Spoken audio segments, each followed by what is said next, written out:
Welcome back, everybody. It is Tuesday night at 8 p.m. Mountain Time, and that means another episode of Theater and Tech Trends live, not pre-recorded, not dead, but live in living color. And joining me tonight is my illustrious co-host, Digital Don AV. How you doing, Don? I'm doing better, man. Actually, yeah. Man, I mean, look at those arms doing their things. You're looking good. You're looking healthy. Can't take a drink. Can't quite get there yet, but I'm closer, and I got this arm moving a little bit, so it looks like it's going to heal up. It's just a matter of how long. So yeah, I mean, it feels like you are past like the nightmare stage. I mean, it's still not cool, right? But oh no, I mean, you learn to adapt. Like if you need to get something from a cabinet, you got to like throw your hand up and your hand catches, and like Thing from the Addams Family, you kind of walk and stuff. So yeah, my girlfriend doesn't have to come home from lunch now to feed me. Yeah, I still can't bathe or get dressed. So right on. But eventually, I feel like it. I mean, even just from last week, that left hand seems just much. Dude, I'm so happy. That's great. Thank you. Everybody's been amazing. A lot of physical therapy. So it's amazing how tired you can get from doing very simple little things. You know, I believe it. Normally you would do 100 times without issue. But no, I'm thrilled. Glad to be here. Cool. Well, I'm also thrilled tonight because we have a show that's living right in my special place. Right, we have two brands and two guests tonight that are really awesome. So we're gonna have John from Mantle Mount, and you guys know I love a good television, right? Well, a good television deserves a good mount, and there's really nothing cooler than a mantle mount, right? Particularly if you need to mount your television above a mantle or a fireplace, right? So we'll talk about those things and learn all about them, and that'll be the first half of the show. And then on the second half of the show, we have Matt from Storm Audio, and as you know, Storm Audio is one of the preeminent processors on the market right now. They make a outstanding product, and I like to think that I have what might be one of the most souped up Gen 1 versions that exist on the planet, right? We'll talk with Matt about that, but I got mine's a bad boy. It's like a classic car. It's like a 69 Mustang with a blower on it or something. I don't know. If you could say that about a video processor. Yeah, nerd alert. Yeah, nerd alert. And so, first tonight we're gonna have John join us. John join us on screen, and real quick, Van Gool, welcome to the show. A2, welcome to the show. Hey, what's up? And remember, everybody out there that's watching, take a moment, say hi in the comments. There are a lot of you out there, but some of you guys never talk. And also take a moment to subscribe to my channel as well as Digital Don AV. It's important that you go and support him as well on his channel. And Don, don't forget to hit the go button so you can stream to your channel as well. Yeah. Right on. And C-Big's here. All right. Now, with no further ado, John, welcome to the show. How are you, sir? I'm well. Thanks for having me. Oh man, I'm so excited. Mantle Mount, I've had you guys on the show a couple of times over the years, and I see you at the trade shows every year, and the product is just outstanding, right? And it gets cooler and cooler as you guys make new revisions and that kind of thing year over year. But I think to start, there are going to be some folks out there that are not familiar with the brand or with you in particular. So maybe let everyone know who you are, what you do, and why they should care. Okay, John Johnson. I run wholesale distribution for Mantle Mount.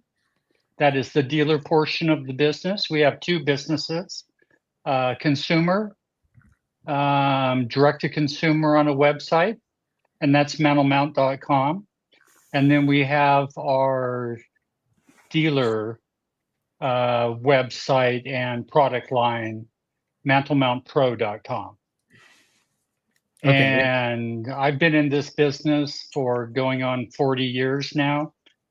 So I've been around the block on both sides of the aisle or of the desk. I've been a consumer first and foremost, and then took my turn behind the desk, and then I joined the manufacturer side some years ago with a couple of different companies. So people should just care. Just They do. care. I Everybody care. over just care. I love So, it. John, were Okay, you an did you, John? integrator? Were you an installer integrator? Not so much. In the really early days before custom install was custom install, Mhm. or when it was really custom, Mhm. we had to make a lot of our own products. I was on that side of the business, so I understand the challenges, and you got to take care of the customer and that sort of thing. I learned that at retail. Nice. Now, Don is hardcore CI himself. You've been doing it for a long time, right? 30 years, over 30 years. I mean, Yeah. temporarily I'm not, but but that's what I do for a living. Nice. Cool. Well, John, there are three things that I really want to weigh in about tonight, right? So first, I think maybe we can talk, well, maybe four things. Just a little bit about the product and why it exists, and why Mantle Mount is Mantle Mount as opposed to regular mount. I don't know, right? What's the special sauce that makes Mantle Mount a Mantle Mount? And then the three items, I'd like to talk about the Max series in particular. Yeah. Like to understand, kind of the wow of Mantle Mount, and what's really special about it. We'll cover what you are, but then that third piece is, what's really cool. And then talk a little bit about mounting above a fireplace and the problems that represents, as well as the solutions that you can then provide to remediate the issues that you might have. And there are a lot of different things that will come to mind on that one. So first off, what is a Mantle Mount? And I can pull up the website here so we can have a visual for people too. So let's. Yeah, and I can talk during this. Yeah, please do.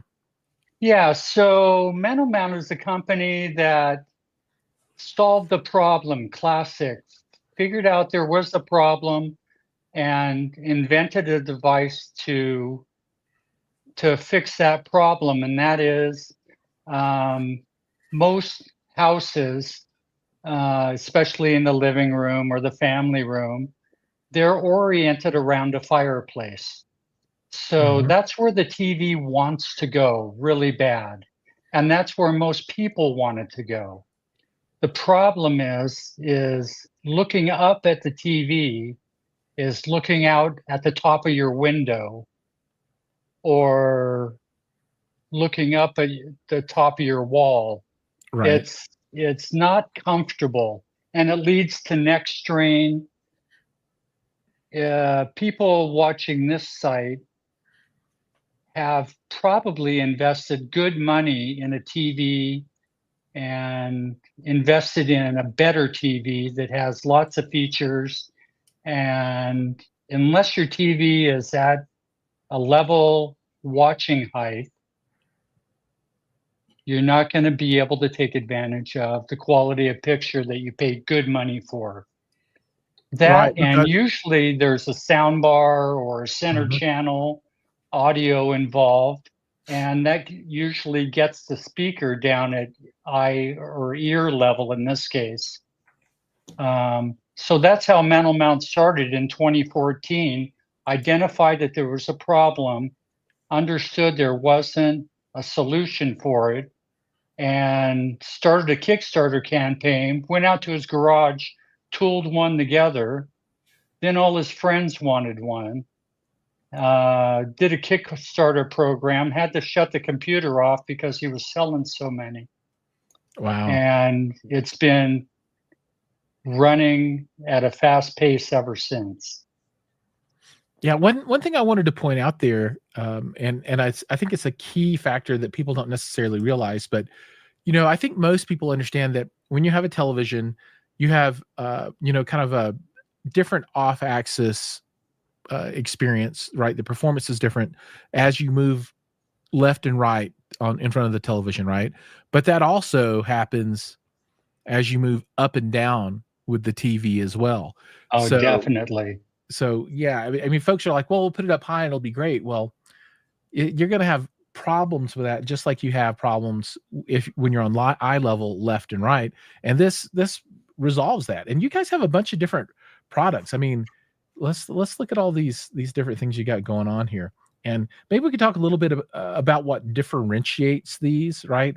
And I guess maybe the biggest differentiator would be the motorized piece. Right. There's motorized mounts or more motor assisted mounts in some cases, and there's manual pull down mounts. So the products that started the company were manual pull down mounts. And that is simply reach up, uses advanced counterbalance technology. It lightens the load as you pull it down, holds the TV at wherever you leave it in the arc when it comes down to its lower position. And you can stop anywhere in between there. Oh, it'll just pause wherever you leave it at? Yeah, there's an adjusting bolt on them, and once you install it and mount the TV size of your choice, then you adjust the bolt to adapt the counterbalance technology to its weight. And then anywhere from its home position to its lowest mounting position, the TV will stay put. Got it. Now, let's I think folks probably get the idea, and I think the video that you have on your website here, where is it at? Come on back. Really shows it in action, right? So you can really see how this thing. There you go. Yeah, I mean, yeah, and that's the classic mantle mount and arm pivots against the wall. You have to do some calculation so it misses the mantle if you have a mantle. And it lowers the TV, misses the mantle, and is that a fake fire? That was probably a fake fire. We don't recommend starting a fire and lowering your TV to warm it. Your TV doesn't need warming up. You think it would be common sense, but you got to mention it. Right. Now, there's one model, our flagship model, the 860, will raise itself up if it gets too hot. So really? It's self-preserving. Wow. Now, is there a model, or maybe there was a model, or maybe I'm just confusing something else? There was like one that had like a handle that changed colors if it got too hot or something. Was that you guys? Yes, that is us. So the handles turn red at 110 degrees, flagging you to please raise it up and watch it in an up position until you've toned the heat down or took the log. I mean, leave the log burning in the fireplace, but don't melt your TV. Right on. Now, I kind of want to move on to the next segment, and this is the new stuff, right? So you guys have released a full motion mount. Is that what you call it? The Max? Yeah, the Max mount is a whole new concept. It's a whole new way to position a TV in 3D space being connected onto the wall. I mean, so look at this. This looks like industrial strength equipment right here. It's serious engineering. And what it does is the mount pulls out like a regular full motion mount that pulls out and then swivels left and right. And then some full motion mounts have a tilt feature as well, which you need because they don't do what the Max mount does do. And that is lower up to 28 inches or 29 inches, depending the model. It lowers vertically to put the TV at the proper watching height. This thing is just, it looks super duper impressive. It pulls out. At that. I don't know if you run the video of it. Where is that? There you go. Oh, okay. Yeah. That's pictures. There you go. So the TV pulls out 22 inches, as much as 22 inches. It swivels 40 degrees left and right. That's what he's doing now. And then it drops down 29 inches, as much as 29 inches. Just because it doesn't need you need to go all the way down. It too will stay where you leave it, properly adjusted. Oh, look at that. So what that does is allows the mount to clear the mantle. You can mount the mount within 2 inches of the top of the mantle now. Before, you had to mount the mount up higher and let the swing of the arc Right, bring the clear the TV out. mantle. Right, yeah. Right, and this, you just pull it out far enough, if that's as far as you want to go. You don't even have to pull it out because the 3 different axes can be used independently. You can simply take the mount and slide it down 28 inches. And look at the clearance that you've got behind that television when you pull it out all the way. I mean, that is a lot of pull-out distance there. Yeah, and this mount is new. It's been on the market for about 4 or 5 months now, and it's really grabbing a hold. We didn't know how people would understand the concept, and it takes a while to get a reputation built, some reviews, Sure, yeah. comments from dealers, and everybody's embraced this mount significantly. And there's 2 versions. There's a Max 1, it's a manual mount. That's the one that was shown in the video.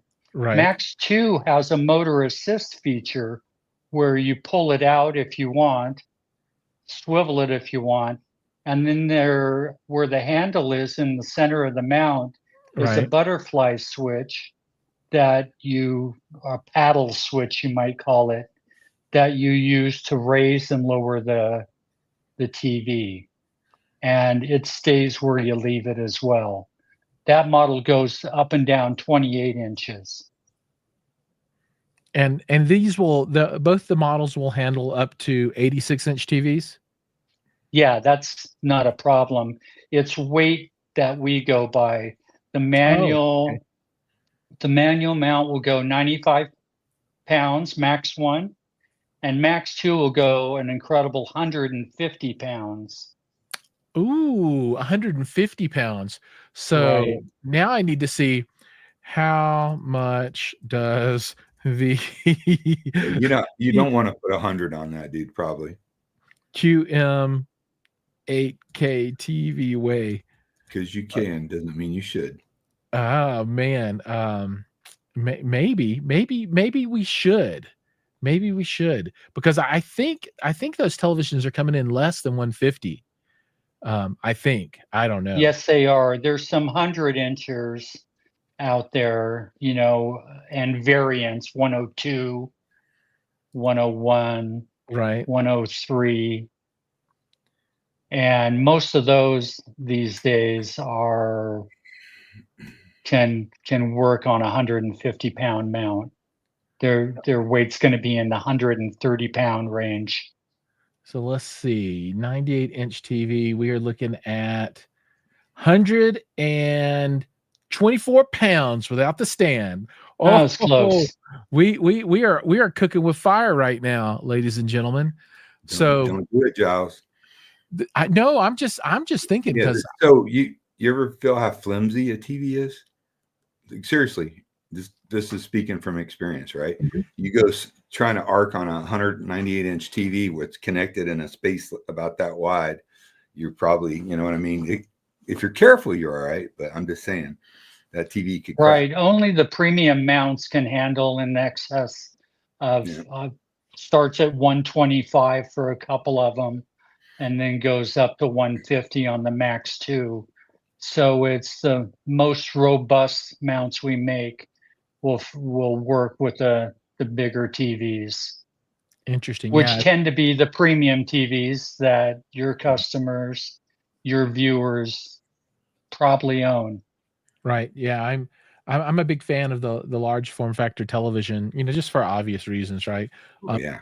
I love that you have a product that can handle that kind of weight. So I would love to see, that actually implemented into practice somewhere. That would be some fun content to see that, a big old whopper of a TV coming up and down on that Max too.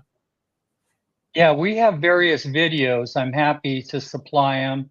I think they're available on mantlemountpro.com, Okay. and just navigate to the Max 2 product page in the professional line Well, let's and see if quickly. it's there. Yeah. And if not, it'll be there tomorrow morning.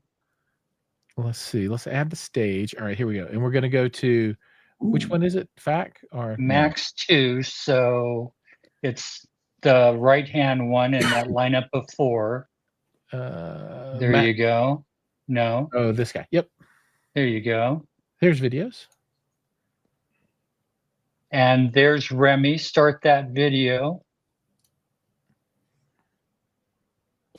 Let's mute that down. Come on, Remy, show us. I wonder what size that is. That looks like maybe like a 75 That's or a an 85. 75. 75. All right. So, and then the pull out and the swivel is manual, right? And then there's your button. And there's the paddle switch. And you can see just how far, it's almost 3 feet. It's That's impressive. crazy. Yeah, you're right. You're right, Don. I would love to see it with a big. And when you have a big, heavy TV, you'll appreciate that motor assist. It takes 1 ounce of lifting power to move the switch. That's super cool. Yeah, that is really cool. And talking about cool, that's going to kind of bring us to the next item. And we got about 8 minutes left. Okay. So maybe we've touched on these things though, right? Kind of the wow factor that Mantle Mount creates.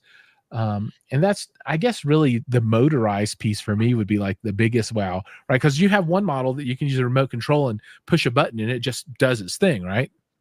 Right. There's 3 motorized mounts, and they're all a little different. The Max 2 is unique in the fact that it's a motor assist product with that butterfly switch we just witnessed in the video. Then there are 2 traditional, I guess you would call them, motorized mount. One is the MM815, and it's, I think, the hottest product in our lineup at this point. Probably because it's motorized, it has remote control, they don't break, and it's $699. Wow. Right. That's awesome. So it's the right price and the right product for the right price. And people are, the uptake on it is pretty remarkable. Now that model uses an RF remote, so it's not compatible with Control4, Savant, various command and control systems. But it is remote, has 2 presets for positioning, and it not only drops down, but it swivels left and right. Oh, the swivel is motorized as well? Right. Okay. That's nice. So that's where the motorized line starts, and then it jumps all the way to the premier product in our offering, and that's the MM860. It's compatible with command and control systems of your choice. Again, Control4, Savant, URC, on and on. Blah, blah, blah. Yeah. Right. It'll take hex codes and react to hex codes. And it has a really cool feature, a current sensing switch, where you plug the TV into the mount, and then it senses when the TV is turned on by the current draw, and lowers down to one of the preset locations, not only drops down, but swivels into place. So if you have off-center seating, it can put you on center just by turning on the TV. So it's sort of like free automation. And then when you hit the power off button, it senses there's no longer a current draw and retracts to the home position. Gotcha. No, that's really cool. And I've had a similar experience with kind of like the floor rising ALR ultra short throw projection screens. You can plug a Yeah. little dongle into the back of your projector, and you turn your projector on, and then that kicks off the opening of the projector. So that makes a lot of sense.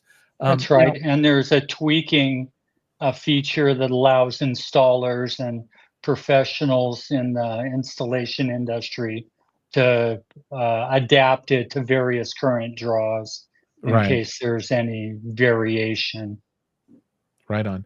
Now we have just a few minutes left, and I Sure. want to talk a little bit about mounting above a fireplace, right?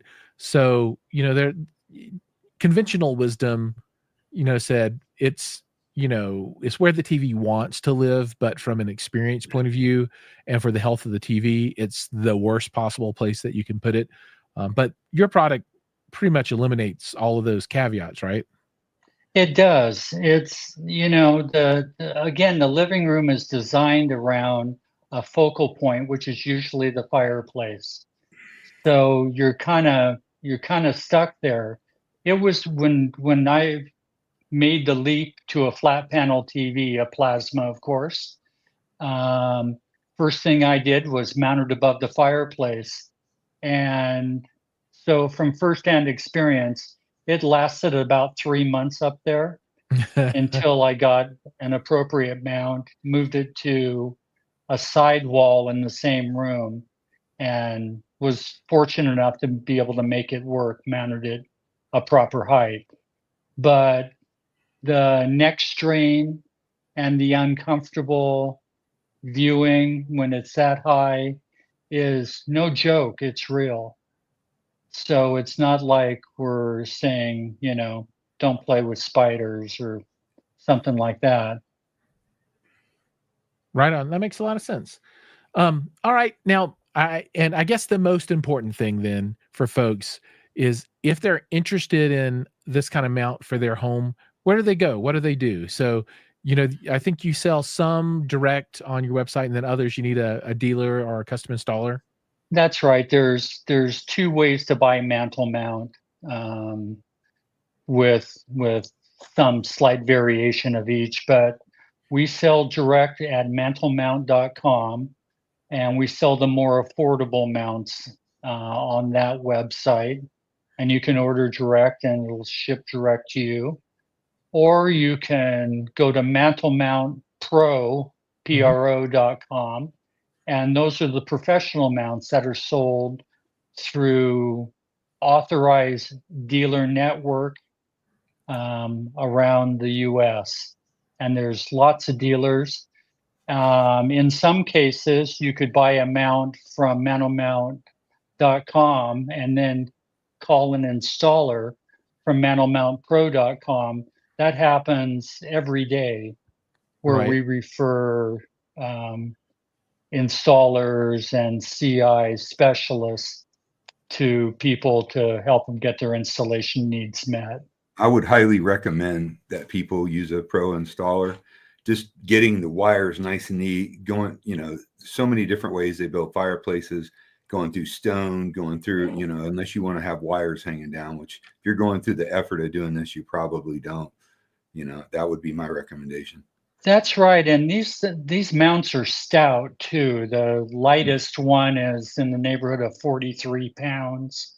The 860 that we were talking about, the current draw feature, how it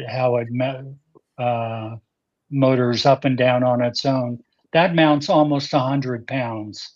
You need two people and two people that know what they're doing to mount these mounts. You shouldn't be scared of it.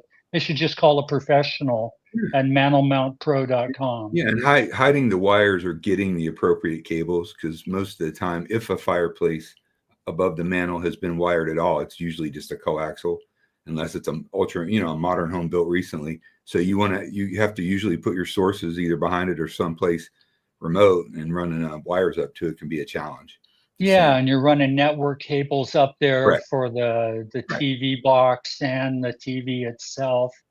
So, and these mounts move a great distance, so you need some expertise in managing those wires so they don't get caught up in the mechanism. Right on, makes Just sense. a word to the wise. But it is Scourge cool. a little I've bit. seen them more than several times when we've installed Mantle Mounts over the recent years. It's a great product, and it's a cool effect. It really is. It's a thing that people are appreciative of. Once you get one, you're like, where's this been all my life? Because even in Florida, why I don't know, but even in Florida, they want to put fireplaces in and put them dead center in the room, the focal point, and that's where everybody wants their TV. One of our larger markets is Florida. It is hard to understand, but the TV looks right where it's at. Well, we want that to keep going so John can feed his family. We don't want him to. Everybody buy. If you got a fireplace, you got to have one. But it's not just above a fireplace. The story I'll leave you with. Pardon me? No, it just doesn't need to be in a fireplace. It can be in an outdoor lanai. It can be in a kid's room where you have storage underneath it and you want to bring it down to play video games. I mean, you just don't think just above the fireplace. There's a bunch of uses you could have it. You could have it in the kitchen up high and pull a TV down to watch it. I mean, Yeah, we sell a fair amount into hospitality, food service, right, and in schools is quite a brisk market for us these days, especially with the new Max mounts. Oh, I bet. And I'll leave you with a little bit of a story. I've walked installations with dealers that have installed Mantle mounts, and they put in interesting network systems, audio throughout the house, touch panels, lots of technology. And the first thing the homeowner does is show his friends is the TV coming down. Oh, for sure. Yeah. Anything motorized is cool. Yeah. Right. And even if it's a manual pull down, it's the one part of the system. It's the end point. So it makes all the difference in the world. Awesome.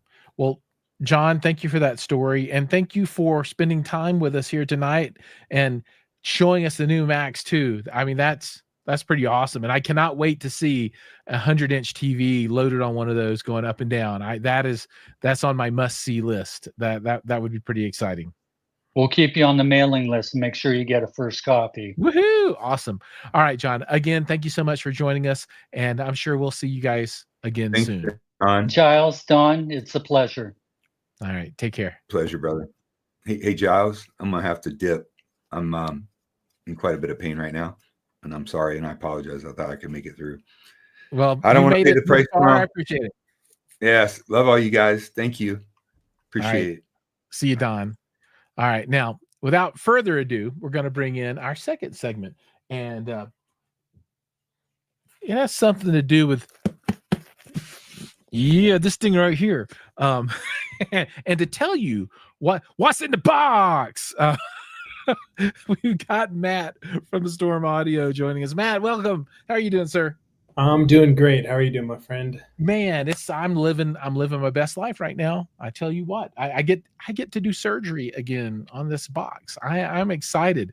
And let's get it level set for everybody, right? So folks that might not know you, if you could let people know who you are, what you do, and why they should care. All right, everybody. My name is Matt Trinklin. I'm with Storm Audio. I'm our regional sales and engineering support manager here for the North Americas and Canada. And we sell really, really incredible home audio processing units and sound control devices and room correction and all of the great things that make what us audio nerds love even better. And, you guys really do bring in the awesome audio to a wonderful video experience, right? And that's what really makes all the difference for home theater, right? It's that melding of great video, immersive experience with that immersive audio, right? And you guys have taken it all to the next level. Am I right? There's something new. Tell us about it. Yeah, we really try. Well, first and foremost, I got to say, I got an analogy that I use. If you've ever spent some time, around a CEDIA booth or heard us in conversation, you've heard me say it before. But when you build a high performance theater room or a high performance media room, whatever have you, what we're really providing to our customers, whether we're the manufacturer, the integrator, whatever have you, we're providing an experience first and foremost. And that's the most important part about this. And so what I like to say is when we're building this, we're really building a high performance experience vehicle. And it's like, for example, we're building a race car. And every single component that goes into that vehicle is just as equally as important as the other ones, whether it's the video endpoint, be it a TV or a surround sound or a projector, the actual processor that's the motor driving the system, the speakers and the subwoofers, whatever else have you, every single thing, including the fuel that you put into this car, whether it be streaming, Kaleidoscape player, Blu-ray, it's all equally as important, right? Like we wouldn't spend all this time and money to build a Formula One race car and go down to 7-Eleven and put unleaded fuel in it, right? So it's all equally important. And being all, along that line, our newest addition and launch that we're going to talk about mainly tonight is a new function of that motor, which is the ability to pull out and run even more channels, different types of decoding formats, in a better and faster way than we've been able to do it before. So what Giles has with him this evening in the box there is what we call the ADEC. And the ADEC stands for, if you haven't seen it around anywhere, purely advanced decoder. This is all based on a system on a chip platform that we've been developing for quite some time now. It's been a pretty heavy investment on our side. Oh yeah, open it up, baby. Let's see it. I personally absolutely love it. It's got a nice big heatsink with Storm Audio logo on it. It's as far as an electronics card goes, and this feels extremely nerdy to say, but it's quite an attractive card. It's not the largest thing in the world, but it doesn't need to be because it's packs a punch for what it is. So it's got a processing SoC on there that runs at 10 gigahertz, which for chip and electronics geeks like myself out there, that's actually a 10x upgrade from our last decoding chip. The one we were using previously was based on a Texas Instrument chip that ran at 1 gigahertz. So we got a lot more. Now, with my super ancient model, though, I'm not even running the most advanced current state of the art, right? I'm like way back there, right? So you're about to actually make 2 jumps in evolution from our first generation mainboard and decoder all the way past the second and up to the third. And the coolest part about this, for those of you who don't know, is that Giles has a Mark I. He mentioned at the start of the show, I think that you might be the first Mark I in the US to go through an ADEC upgrade. So let's I'm going to show my product. So to see mine, you have to go to products and then go way down here to the bottom. But this is actually one of the stories I like most about Storm Audio, because this is the one that I have, right? Not this one, not the other, because you're on the Mark III now, right? Correct. Yeah, and so this is way back. I've got like the great granddaddy version. I have upgraded the HDMI board, right? So we did that not too long ago. I created some content about that, and it made a huge difference. Now this is I'll be the guinea pig, I guess, the first North American upgrade. I'm sure you've done it in France, but a little scary. Going to be fun. Love it. Oh, man. It's you're in for a treat. I'll tell you that first and foremost. This is a really cool piece of hardware in a lot of ways. First and foremost, it takes what we can do as an overall surround sound processor to the next level. So before this moment in time, there she is. Before this moment in time, we were decoding 24 channels, and our limitation was Originally, it was 13.110. We did some modifications so that you could shift things around a little bit in case you didn't have, 10 pop channels. And this steps it up in a big way by another 8 channels on board our current processing platforms to be able to deliver 32 discrete channels coding capability. So what this means for end users today is an immediate upgrade to be able to run things in a more true to fidelity, natural way. And for those who are running higher level systems like DCI systems, where they're pulling in way more content into those other channels that we find natively in residential Atmos content and GTS and Oro 3D, it's even going to be more immersive. So there's 100 more different possibilities. And actually, I think the number that we published was 2,496 different combinations. So there is Giles' new board with the ADEC already mounted to it. So you and I will have some fun with that. Yeah. So does this one mount on the bottom plate of the processor? Yep. So we'll disconnect the cables from the old one. That entire thing will come out, and that one will go back in. 6 screws. We plug everything back in, turn it on, and we're off and running. Easy peasy, lemon squeezy. Yes, sir. Yeah. So, I'll follow up and make sure that I'm on the most current firmware rev, because let me tell you what, when I installed the HDMI board, I was on a firmware from, it had to be the second one ever released. It was really old. I had to jump through all the hoops.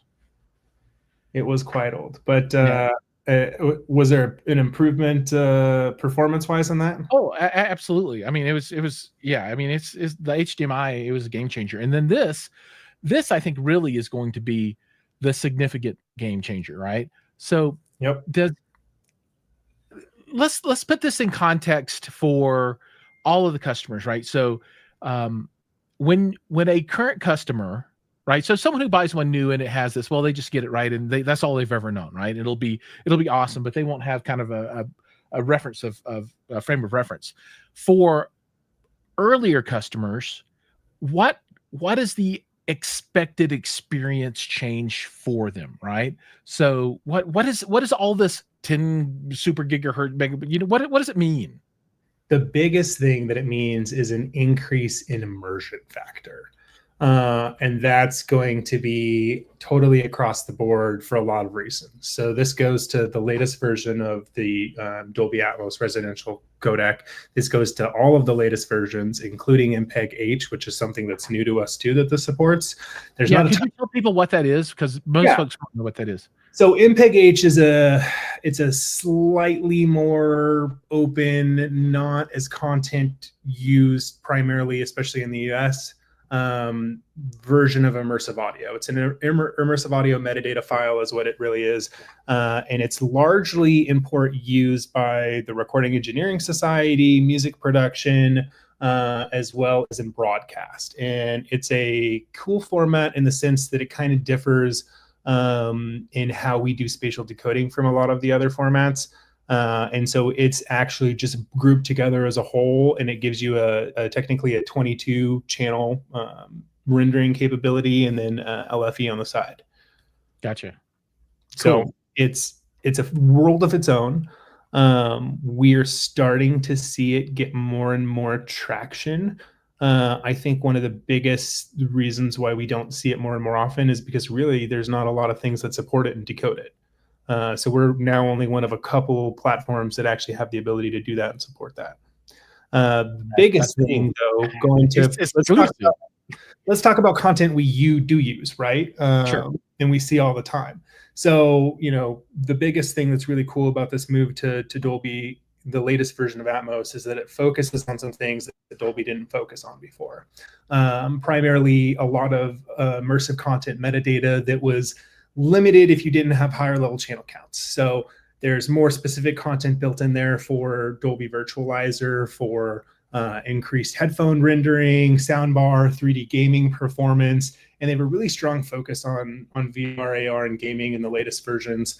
And so what you see, I mean, even from a base point as watching content off an Apple TV, for example, is you're going to have more actual things that are happening between different channels and what your discrete rendering points are on your system natively at home.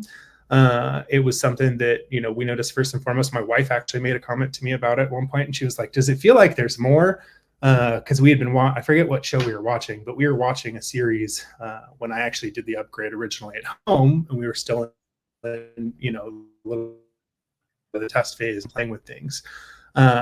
And so it's cool, you know, you like it when your significant other picks up on things like that, because it's, you know, it's not her passion, it's not what she's into, but the fact that she still noticed there was a difference is a pretty cool thing in my perspective.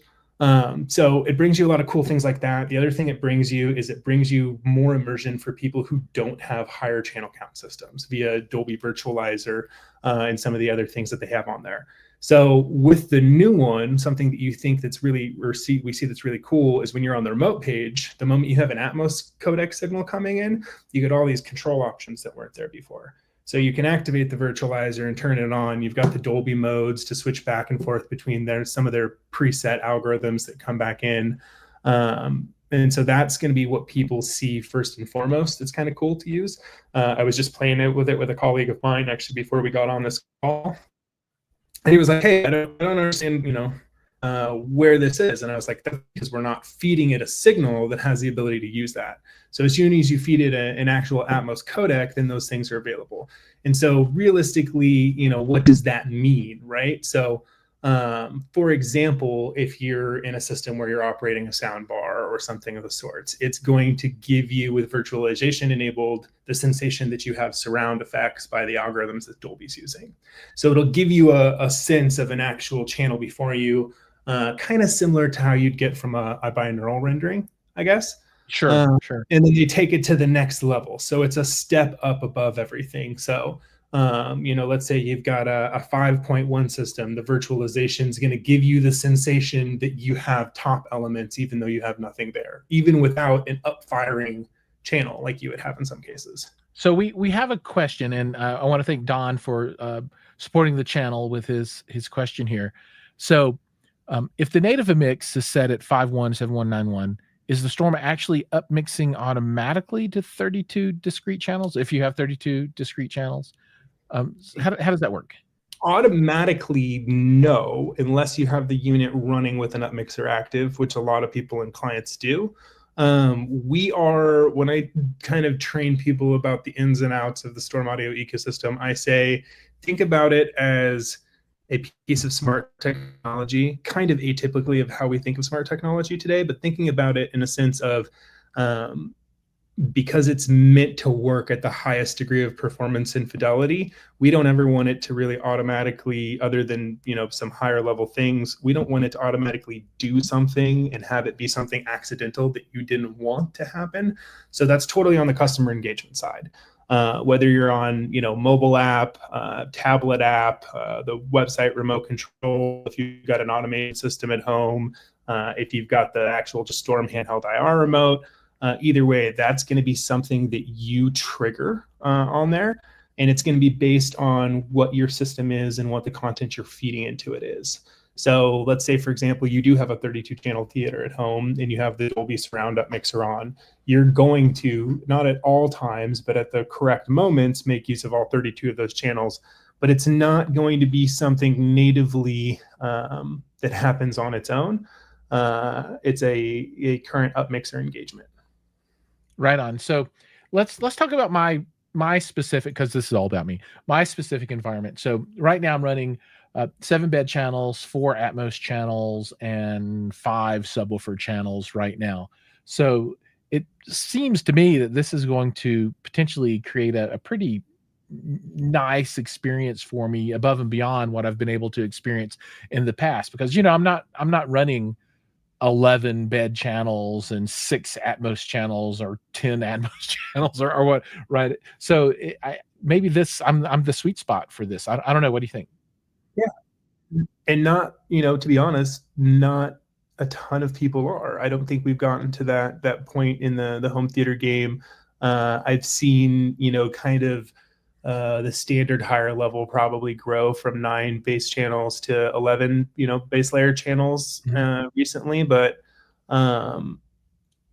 that's it for most rooms that we see. Now, some larger ones will have, good, multiple side surrounds for different rows.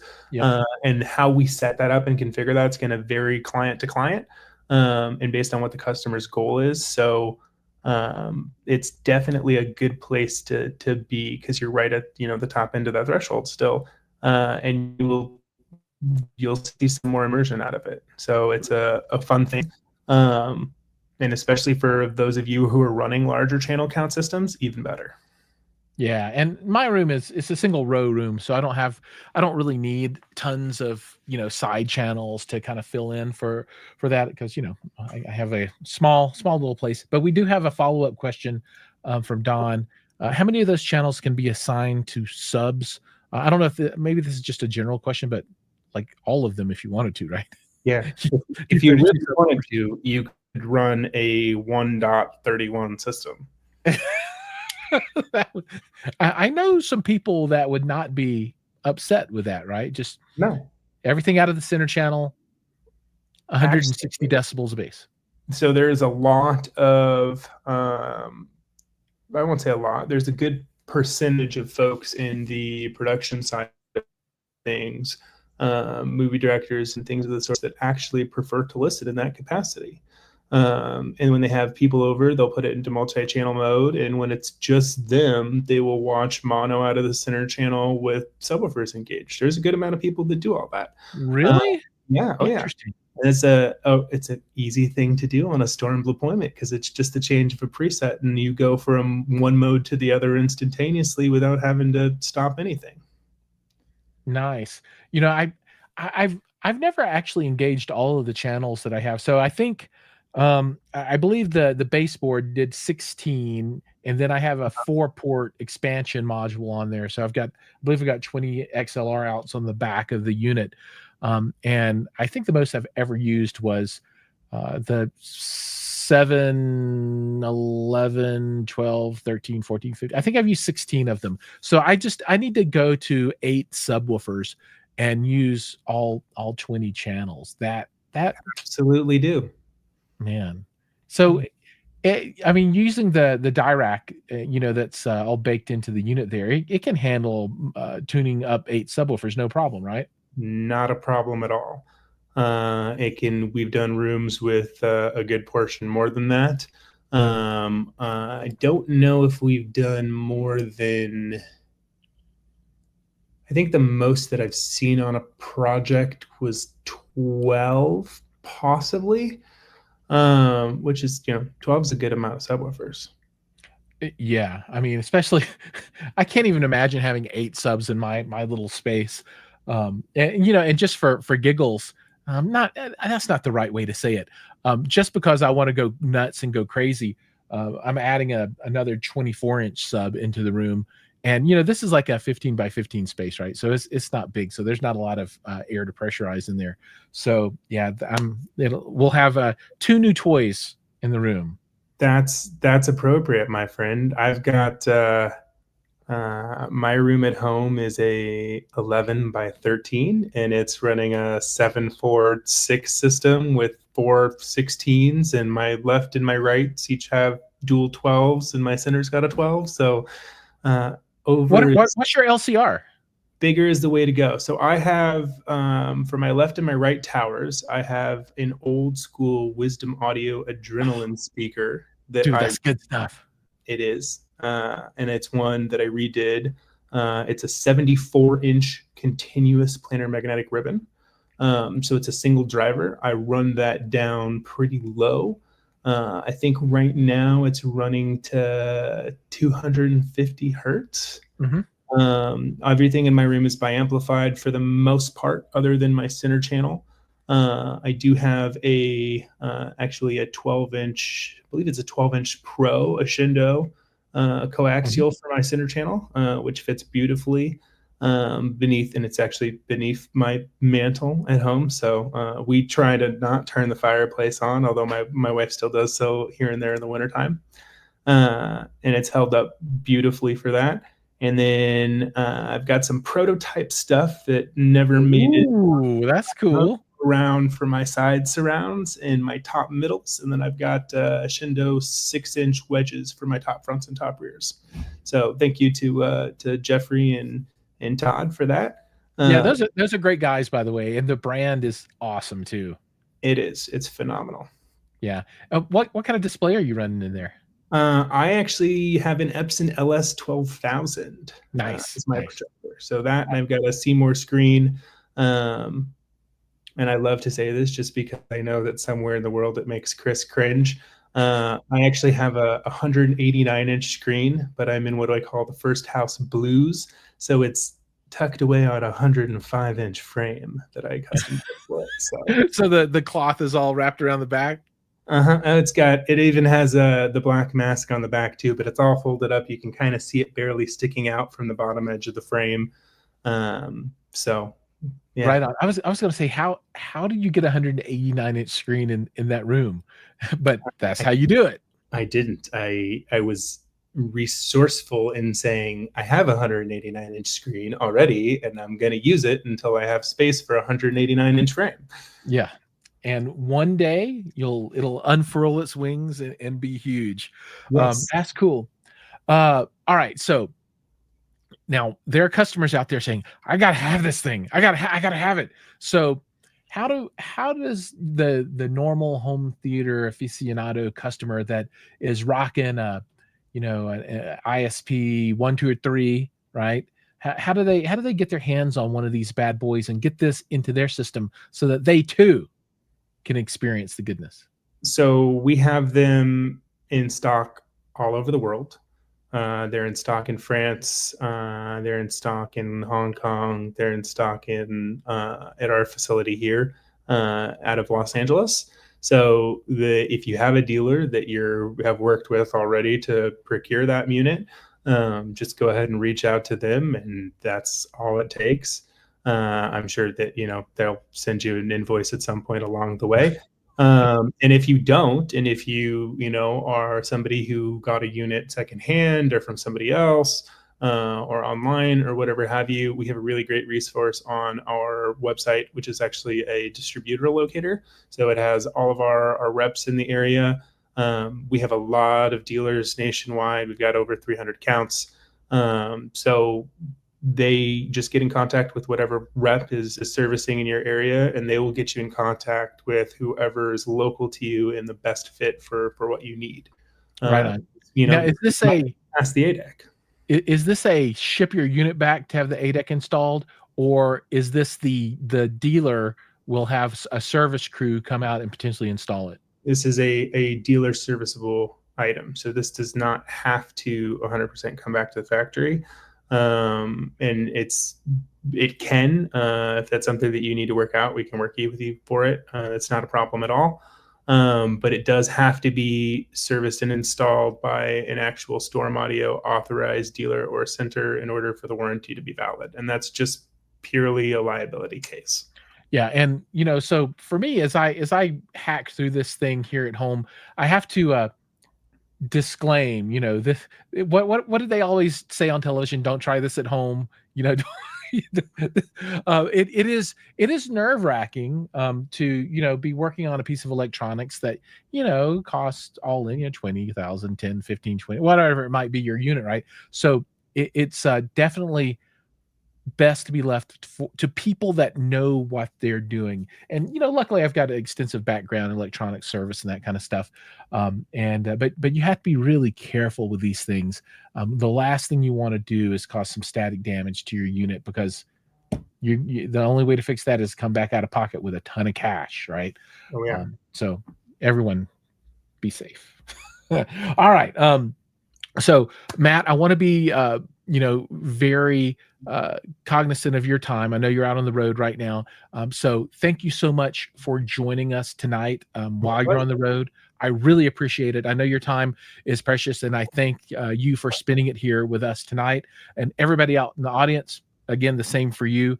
Thank you for coming and joining us tonight. And if I'm trying to see if there were any final questions. I don't think so, other than, how was the weather in the UK today? So that's relevant. Upgrade cost. I think that would be talk to your dealer, right? Yeah, depending on what you have, it might have a little bit of a variance if you're going from an older platform and it's a full thing. The 8 by itself is retail $2,200. But yeah, like I said, might be a little bit slightly different if you're going from a Mark 1 up, but just the platform by itself is that. Right on. And then I guess the only question that I have to ask about my last question is, so for my unit that, is the Mark 1 that has upgraded HDMI board, and now it'll have the ADEC in there, what's left to upgrade on that unit? Is there any other things that I should do? And it's got an expansion for the 4 ports. I could do like a audio over IP module in there, maybe. I don't know if it'll support that. You could go digital. You can go digital and go audio over IP, or you could go AES EBU direct digital out. You could, in plain simple, if you wanted to stay in the analog realm, you could just go up to 32 channels. Oh, so I do have the capability to make that expansion on my unit to go to 32. Okay, all right.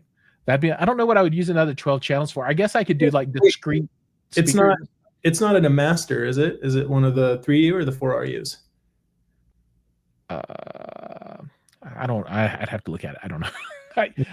I think it's 4 RUs. I mean, I think it's 4 rack units. It's pretty tall. I mean, 3 would be like right. I don't know. If it's 4, you can go up. We did have something briefly called a master version, which was a 3 RU piece that was a little bit smaller chassis.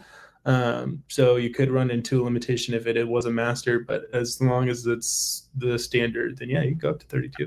I think it's the standard. All right. So I actually would love at some point down the line, I don't have the amplification for it right now, but to go, audio over IP and get rid of all the XLR cables, because that is the thing I hate the most about my rack. It's just too many cables back there. What I would really love is just everything over IP, and then getting rid of HDMI and shooting that over like 10 or 100 gig fiber, right? That would be my dream. But there is that. I don't know if it's gone anywhere yet, but I know there was a new video transport protocol that was just announced, I believe. Really? Oh, I haven't heard.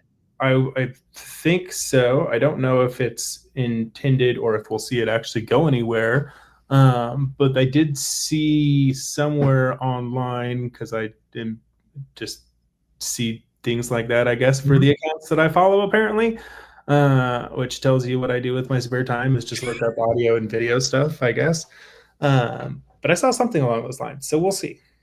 Right on. Yeah, for me, that would be one of the big game changers, is just to have everything run over fiber, and you just have a single fiber that comes out of your unit, goes up to a fiber switch, and then, that would run to your projector or to your television or whatever, and then to your amplification, and good to go. That'd be a dream.